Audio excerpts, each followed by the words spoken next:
Chapter 2. Amber saw an old abandoned warehouse.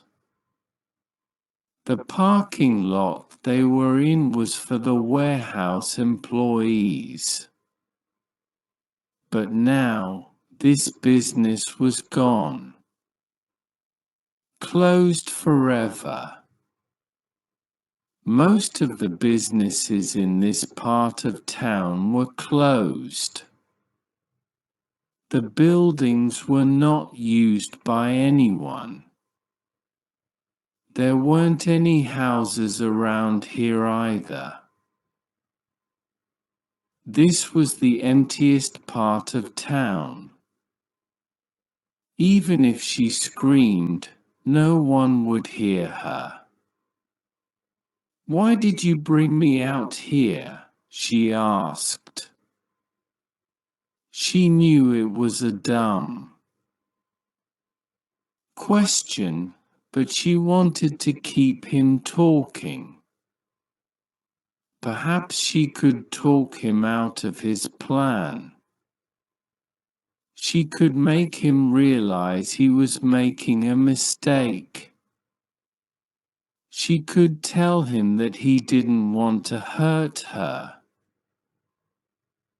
"You need more patience," the hairy driver said, walking toward her. His walk was funny.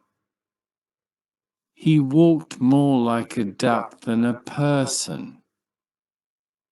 But there was nothing funny about his behavior. "Have patience," he said again. "You're going to learn why I brought you here. I will teach you. I'm going to teach you until you understand." "You're crazy," she yelled, taking a step back. "Somebody help me. Love is crazy. And I'm in love with you." He laughed again, then spit something on the ground. "By the way, you can yell and scream as much as you want to, but it won't do any good." Amber turned in a circle, looking around her. She already knew he was right. No one could save her. She was alone. Then she saw something. Amber saw a small light in the darkness. There was only one tiny light coming from a small old building.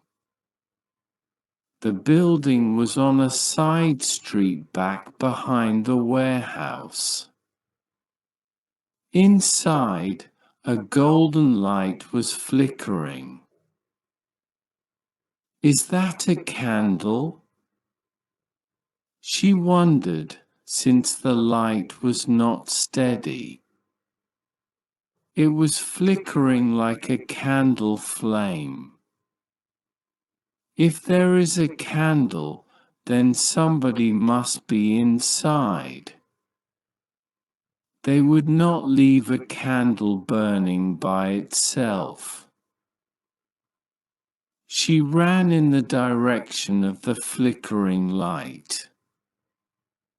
Her ankle was hurting her, but she had no choice. She had to take the pain. The man behind her was coming. He was not going to change his mind. "Young lady, there is no reason to run away," he said. "You'll like me once you get to know me better." That's not going to happen, she shouted. Get away from me. Where are you running to? There is nobody out here. She kept going even though her foot was hurting a lot. She was getting nearer to the building with the candlelight. It seemed like that was the only place to go. It was hard to see. The night was darker than usual. There were clouds in the sky covering the stars. The moon was hiding behind the clouds too. But Amber could see on top of the building. On the roof of the building was a cross. Is that a church? Out here in the middle of nowhere. She got closer and saw, yes, it was a church. The church looked abandoned too. Some of the windows were broken. Wooden boards were falling off the sides. The grass around the area was very tall. No one had come here in many years. If no one uses it, why is there a candle burning inside? I hope it isn't a homeless person living in there. But she changed her mind. Even if it was a homeless person, perhaps they could help her. Anything was better than fighting the crazy bus driver alone. Asterisk, the front door was unlocked. Amber ran inside the empty church. She saw the candle in the window. There were candles in each of the windows.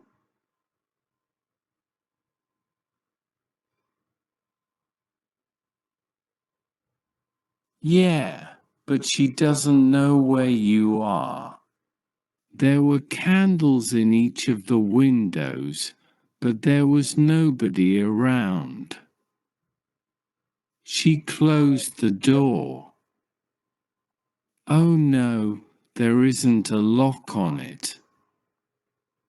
The bus driver was coming. He was walking fast, but he could not run. He was not in good enough shape for running. He was out of breath. I told you, don't make me chase you, he said, looking through the window. His face was sweaty. He looked like an animal. Stop! Stop it! My sister will call the police. You heard me call her. Yeah, but she doesn't know where you are. The police can track my phone. The police can track my phone. The driver was holding her phone. He raised it. It was destroyed. You should have held onto it better, he said, smiling his creepy smile. Now stop running, little lady. You've got nowhere else to go. Amber stood a step back. The driver was standing outside looking in the window. The door didn't have a lock on it. She needed to put something in front of the door to block him. There were a few heavy benches. She took one of the benches and started to drag it towards the door, but it was too late. He was coming in. "Help!" she cried again. Where was the preacher for this place? Someone had to be here because there were candles. They weren't burned down yet. Who had lit the candles? She tried to keep the door closed, but he was too heavy. He was pushing and pushing, and finally, he got inside. Amber punched at him with her fist, but she missed. "Whoa, take it easy," he said. "I don't want to fight you." "You tricked me," she said. "This church, you live here, don't you? This is your place." "Are you kidding?" the bus driver said. He threw her phone over his shoulder. "I have a nice apartment. I would never live in a church. That is just weird. But you put the candles in here. It was a trick to get me to come inside. You're wrong about that first part. I did not put the candles here, but you're right about the second part. Yes, it was a trick." Then Amber heard the sounds of the other person in the building. "Somebody else is here."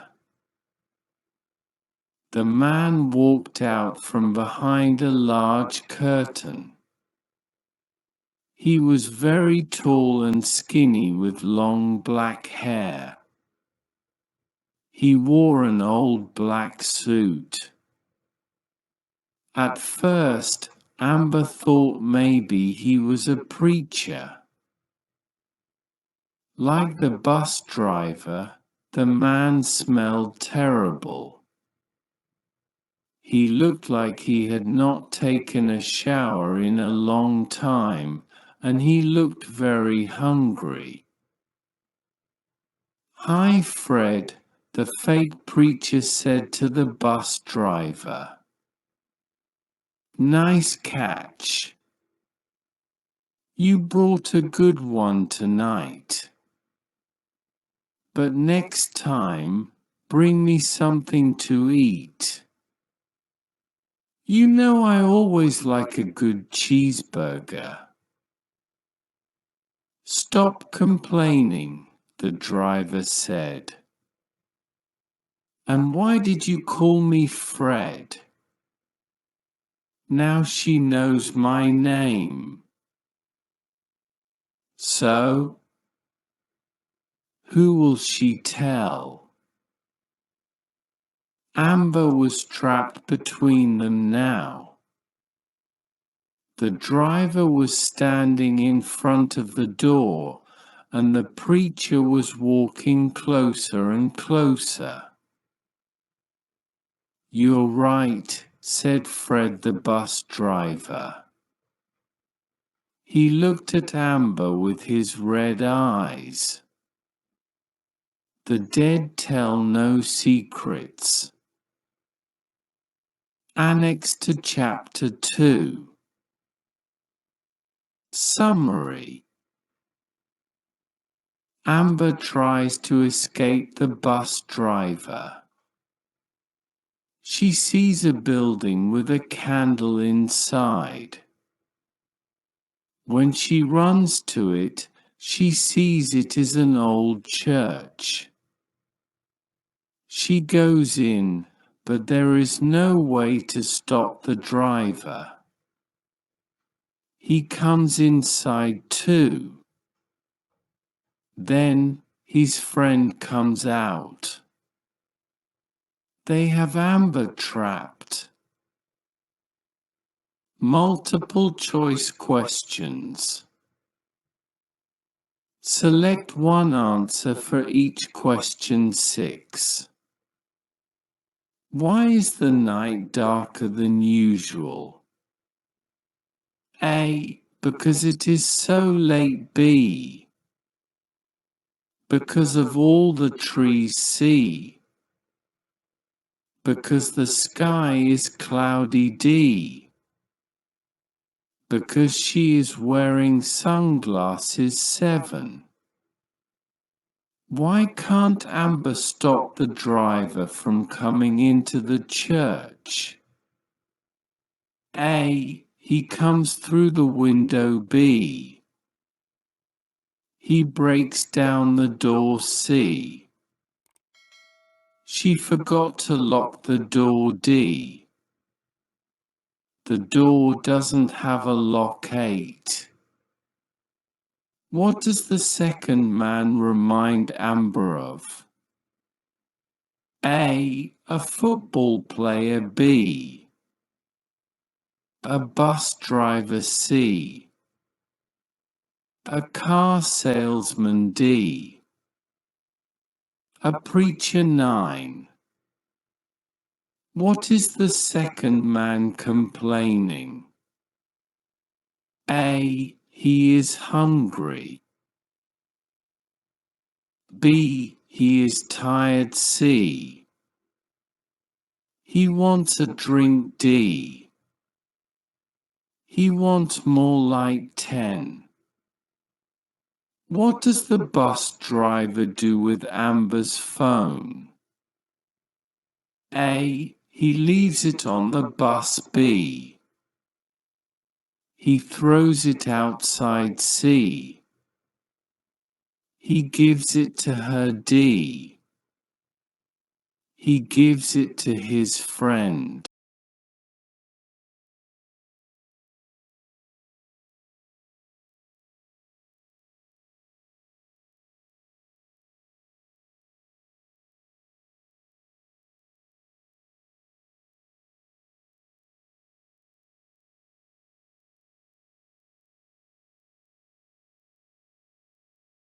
Don't forget to subscribe to my YouTube channel for more free lessons. Thanks so much. Bye.